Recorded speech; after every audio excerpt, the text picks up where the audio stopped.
വാർത്തകൾ ആദ്യമേ അറിയാൻ പ്രൈം ന്യൂസ് മലയാളം സബ്സ്ക്രൈബ് ചെയ്യൂ. ആലപ്പുഴ പുന്നപ്രയിൽ യുവാവ് തൂങ്ങി മരിച്ച സംഭവത്തിൽ ഭാര്യയെ ആൺസുഹൃത്തിനെ പ്രതിയാക്കി കേസെടുത്ത് അന്വേഷണം നടത്താൻ ഉത്തരവിട്ടു കോടതി. Ambalappuzha judicial first class magistrate കോടതിയുടേതാണ് നിർദ്ദേശം. ആത്മഹത്യ ചെയ്ത് റംഷാദിന്റെ പിതാവ് നൽകിയ ഹർജിയിലാണ് ഉത്തരവ്.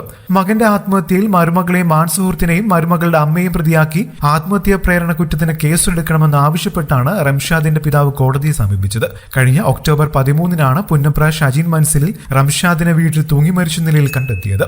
മനോജ് എന്ന യുവാവുമായി ഭാര്യ സമീനയുടെ സൗഹൃദം ചോദ്യം ചെയ്തത് ഇവർ തമ്മിൽ തർക്കങ്ങൾ പതിവായിരുന്നു. ഇതാണ് ആത്മഹത്യയിലേക്ക് കാരണമെന്നാണ് റംഷാദിന്റെ പിതാവ് മുഹമ്മദ് രാജ ആരോപിക്കുന്നത്. മാനസിക പീഡനങ്ങളിൽ മനം നൊന്താണ് മകൻ ആത്മഹത്യ ചെയ്തതെന്നും അദ്ദേഹം ആരോപിച്ചു. 2020-ലാണ് മണ്ണഞ്ചേരി പൊന്നാട് സ്വദേശി സമീനയും റംഷാദും വിവാഹിതരായത്. സമീനയുടെ ആൺസുഹൃത്തുമായുള്ള ബന്ധത്തെ ചൊല്ലി ഇരുവരും തമ്മിൽ കഴിഞ്ഞ 1 വർഷമായി പ്രശ്നങ്ങളുണ്ടായിരുന്നുവെന്നും കുടുംബം പറയുന്നു. കോടതി ഉത്തരവ് പ്രകാരം കേസെടുത്ത് തുടർ നടപടികളിലേക്ക് കടക്കുമെന്നും പുന്നപ്ര പോലീസ് അറിയിച്ചു.